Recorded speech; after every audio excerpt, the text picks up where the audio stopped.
My parents kept a savings account for my brother. Started the day he was born. I found out at 32, when they finally told him about the $85,000 waiting. Mine had been closed. When I was 9, nobody ever told me it existed in the first place. Tonight, every single story is about a parent who had a favorite child. 5 families, 5 patterns. Finally understood. Let me take you back to where each of these stories started. My name is Christina. I am 32 years old. I live in San Diego, California, and 9 months ago I learned, through overhearing part of a conversation at a family dinner celebrating my brother's 30th birthday, that our parents had maintained a dedicated savings account for him since the day he was born, an account that had grown, through consistent contributions and investment growth over 3 decades, to approximately $85,000, information they were apparently formally revealing to him for the first time that evening as what they characterized as a milestone gift, a moment that immediately raised the obvious question of whether any equivalent account had ever existed for me. A question that led to a discovery I had not been prepared for. My brother's name is Kevin, and I want to describe the specific moment this information first reached me, sitting at the same dinner table, watching my parents present Kevin with detailed account statements while explaining, with obvious pride, how they had faithfully contributed to this fund throughout his entire childhood and into adulthood, specifically framing this as a reflection of their consistent, long-term investment in his future. That I want to describe what I did once this celebration concluded, finding a private moment to ask my mother directly whether a similar account had ever existed for me. Watching her expression shift into something uncomfortable before she confirmed that yes, they had actually started an equivalent account when I was born as well, but had made the decision to close it and use those accumulated funds when I was 9 years old, an explanation that only raised further questions given that no significant family financial crisis or expense had occurred during that specific period that I was aware of, based on my own childhood memories of what had seemed like a relatively stable, unremarkable time in our family's circumstances.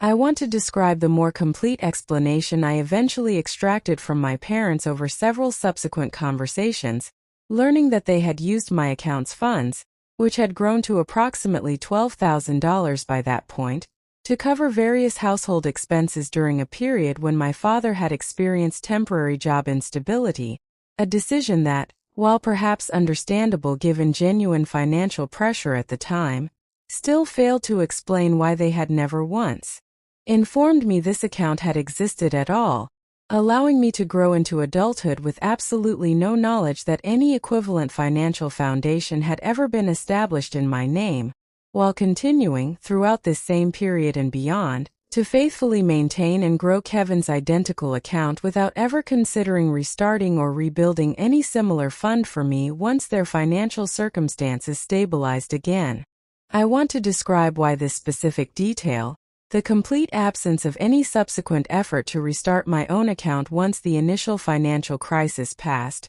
felt particularly significant to understanding the actual pattern involved, because it suggested this was not simply an unfortunate but understandable one-time necessity during genuine hardship, but rather reflected an ongoing, sustained choice across the following 2 decades to continue prioritizing Kevin's financial foundation while never once revisiting or attempting to provide me with any equivalent opportunity. Update 4 months later. My parents have struggled considerably with fully acknowledging the scope of this disparity, my mother eventually offering what felt like genuine, if painfully delayed, acknowledgement that they should have either restarted my own account once circumstances improved or, at minimum, been transparent with me throughout my childhood about what had happened rather than allowing me to remain completely unaware that any equivalent foundation had ever existed. They have offered, as a form of concrete acknowledgement, a financial contribution toward my own current savings, though the amount offered represents only a fraction of what Kevin's account had grown to through 3 decades of consistent, compounding investment, a disparity that, while appreciated as a gesture, has not fully addressed the underlying hurt of understanding just how differently they had actually planned for each of their children's financial futures throughout our shared childhoods. Kevin, once he learned the complete situation, expressed genuine discomfort with the disparity, offering to share a portion of his own account with me directly, an offer I have not yet decided whether to accept, still processing what it means to receive this kind of correction only after decades of an inequality I never knew to advocate against because I had no idea it existed in the first place. Christina's account disappeared when she was 9. Nobody ever mentioned it had existed, and just like Christina discovered, a financial pattern hidden for decades, the man in story 2 discovered something hidden in a much more physical location, a family photo album that told a very different story. Wait, this is the part that gets me most. Here is what he found. My name is Marcus. I am 35 years old. I live in Nashville, Tennessee, and 8 months ago, while helping my mother digitize old family photo albums for a project she wanted completed,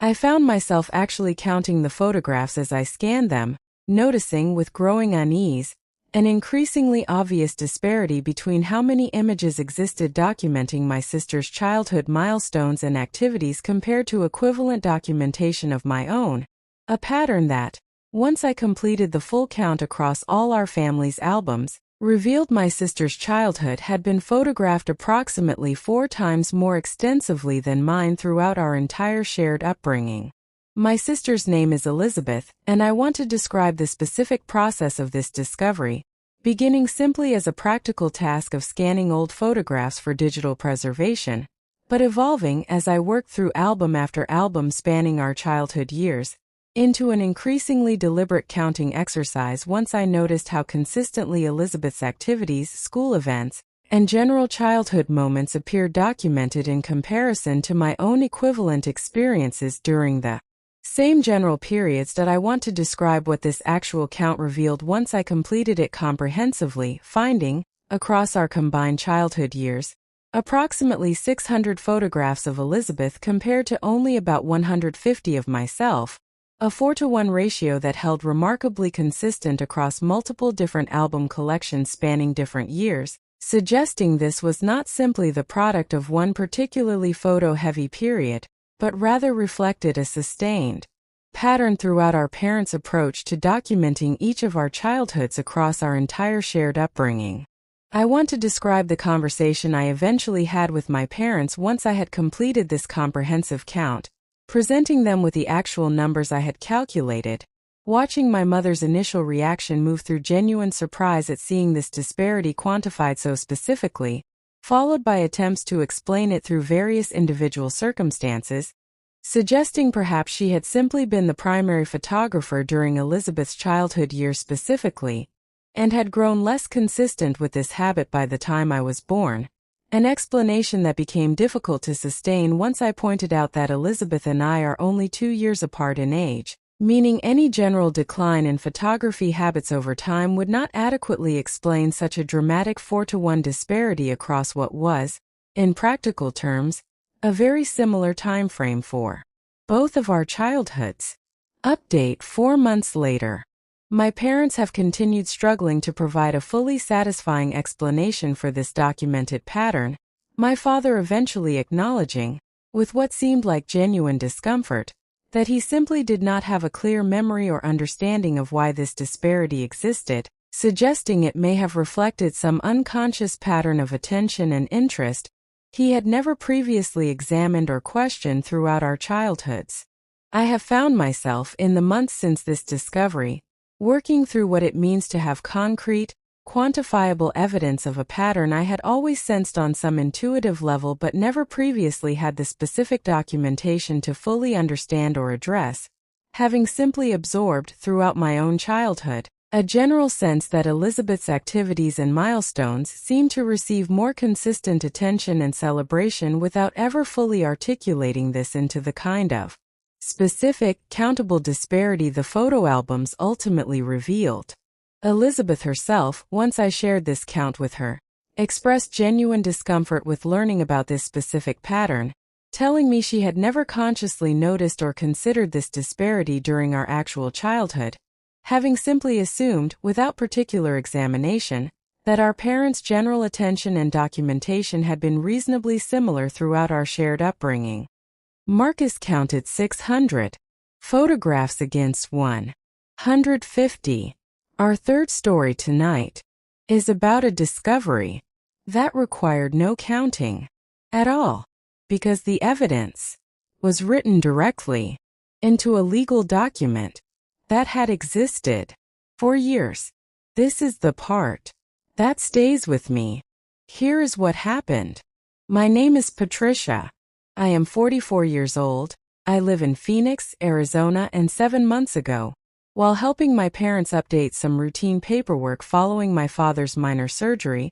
I discovered their existing healthcare power of attorney documentation, established several years earlier, specifically named my younger sister as their sole designated decision-maker while including explicit language stating that I, named specifically by my full legal name, should not be consulted or granted any decision-making authority under any circumstances regarding their medical care. My sister's name is Diane, and I want to describe the specific shock of encountering this language, reviewing what I had assumed would be routine, standard legal paperwork, finding instead this explicit exclusion clause that went beyond simply designating Diane as primary decision-maker, actively specifying that I should be excluded entirely rather than even holding secondary or backup authority, as might be typical in family healthcare planning. I want to describe what I did once I understood the actual content of this document, asking my parents directly, with considerable difficulty given how painful this discovery felt, why they had specifically excluded me by name rather than simply designating Diane as their primary contact while still including me as any kind of secondary option, a distinction that felt significant given how differently these two approaches would read regarding their actual feelings about me role in their lives and care. My mother's initial explanation centered on vague references to wanting clarity and avoiding potential conflict between siblings during difficult medical decisions, an explanation that felt insufficient given that this specific exclusion language went considerably beyond simply establishing clarity about primary authority, actively working to prevent any possible future consultation with me regardless of circumstances. I want to describe the more complete explanation I eventually extracted through persistent, direct questioning, learning that this specific language had apparently originated from a period several years earlier when my parents and I had experienced significant conflict regarding my father's initial cancer diagnosis and treatment approach, a period during which I had, admittedly, expressed strong opinions about treatment options that differed from what my parents ultimately chose to pursue. Opinions I had believed, at the time, represented genuine advocacy for what I understood to be better medical evidence, but that my parents had apparently experienced as unwelcome interference during an already difficult period, leading them to establish this formal exclusion specifically to prevent any similar conflict from occurring during future medical situations. Update 4 months later. My parents and I have had several extended, difficult conversations about this situation, conversations during which I have acknowledged that my approach during my father's original cancer treatment discussions may indeed have been more forceful and less respectful of their own autonomy than I had recognized at the time, while also expressing that this specific formal exclusion, maintained for years without any direct conversation with me about their concerns, represented an extreme and painful response that could have been addressed through more direct communication rather than this kind of permanent legal exclusion. We have WTO revised this documentation to a more balanced approach that includes work together with our family attorney, me as a secondary contact while maintaining Diane as primary decision-maker, a compromise that acknowledges both my parents' legitimate desire for clear decision-making authority and my own genuine desire to remain involved in some capacity in significant medical decisions affecting them. I continue processing the specific pain of understanding that this exclusion existed formally, in writing, for years without my knowledge, representing a level of permanent, documented rejection that felt considerably more significant than any ordinary family disagreement, regardless of whatever legitimate concerns may have originally motivated my parents' decision to establish it. Patricia was excluded, by name in writing, for years. Our fourth story tonight is about an exclusion that was not written down anywhere at all, because it did not need to be. It happened consistently, in real time, every single holiday. Wait, let that sink in. Here is what happened. My name is Rebecca. I am 38 years old. I live in Denver, Colorado, and 6 months ago, during a conversation with my own therapist about family dynamics I had never fully examined, I realized, upon actually calculating the specific numbers, that my parents had never once visited my home during the entire 15 years I had lived in my current city, despite living only a 4-hour drive away, while maintaining, throughout this same period, consistent weekly visits to my brother's home, which was located in the same city where our parents themselves lived. My brother's name is Stephen, and I want to describe the specific process of this realization, discussing with my therapist general patterns in my relationship with my parents, mentioning almost casually that they had never actually seen my current home, a comment that led my therapist to ask directly how long I had lived there, and whether this represented an unusual gap given the general frequency of our other family interactions, questions that prompted me to actually calculate for the first time the specific timeline and pattern involved. I want to describe what this calculation revealed once I actually worked through it carefully, confirming that yes, across 15 full years of living in my current home, my parents had visited exactly 0 times, always instead suggesting that I travel to see them whenever we arranged visits, an arrangement I had simply accepted throughout this period as reflecting practical considerations about their own mobility and preferences rather than recognizing it as part of a broader, significant pattern until this therapy conversation prompted me to examine it more directly. I want to describe the conversation I eventually had with my parents about this pattern, asking them directly why they had never visited my home despite 15 years of opportunity, watching them offer various explanations centered on travel difficulty and their general preference for staying close to their own home, explanations that became increasingly difficult to accept once I pointed out their consistent,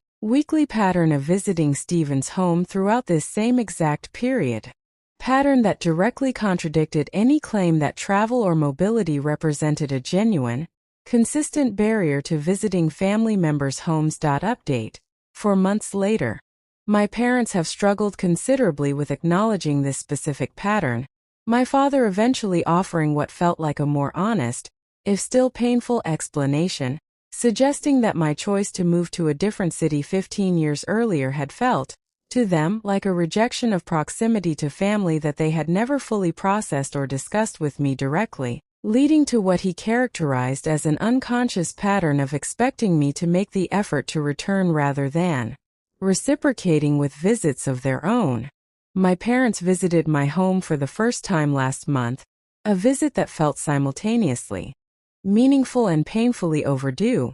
occurring only after 15 years in this direct, difficult conversation about a pattern I had never previously fully recognized or addressed. I continue processing what it means to understand that a choice I made independently, to build my adult life in a different city, was apparently experienced by my parents as a rejection significant enough to produce 15 years of a specific, consistent absence, one they maintained without ever directly discussing their feelings with me, instead simply allowing this pattern to continue silently while maintaining an entirely different, weekly relationship with my brother who had remained geographically closer to them. 15 years. 0 visits. Rebecca finally understood.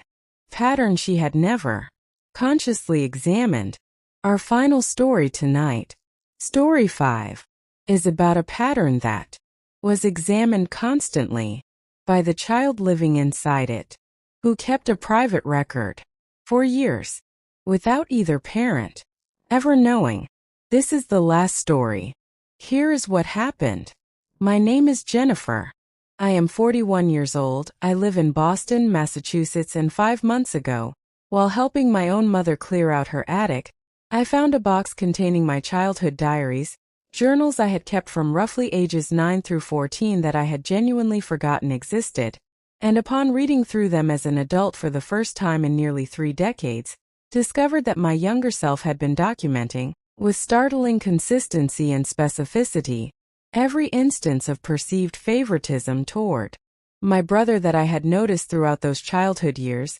entries that revealed a level of conscious awareness and heard about this pattern that I had no memory of actually experiencing so acutely at the time. My brother's name is Thomas, and I want to describe the specific process of rediscovering these diaries, finding them in a box I had not opened in decades, beginning to read through entries partly out of nostalgic curiosity about my own childhood perspective, gradually realizing as I moved through entry after entry, that a significant portion of what 9, 10, 11-year-old me had chosen to document centered specifically on incidents where I had perceived our parents treating Thomas more favorably than myself. I want to describe the specific entries that struck me most powerfully, finding detailed accounts of specific birthday celebrations where I had documented, in careful age-appropriate handwriting, exact comparisons between the scale and enthusiasm of Thomas's celebrations versus my own, entries describing specific instances where I had noticed our mother spending what felt, to my childhood self, like considerably more time helping Thomas with homework or attending his activities compared to equivalent support for my own school projects and interests, and perhaps most painfully several entries where I had written, with the specific emotional directness children often bring to their private journaling, some version of wondering whether our parents actually loved Thomas more than they loved me. I want to describe what it felt like to read these entries as a 41-year-old adult, understanding that my own childhood self had been carrying and privately processing this specific pain throughout years I had genuinely believed, in my adult memory, represented a relatively happy, unremarkable childhood, revealing a significant gap between how I had reconstructed my own childhood experience in adult memory versus what I had actually been experiencing and documenting in real time as a child. Update. 4 months later, I shared several of these diary entries with my parents, a conversation that proved genuinely difficult for all of us, my mother in particular becoming visibly emotional upon reading her own young daughter's private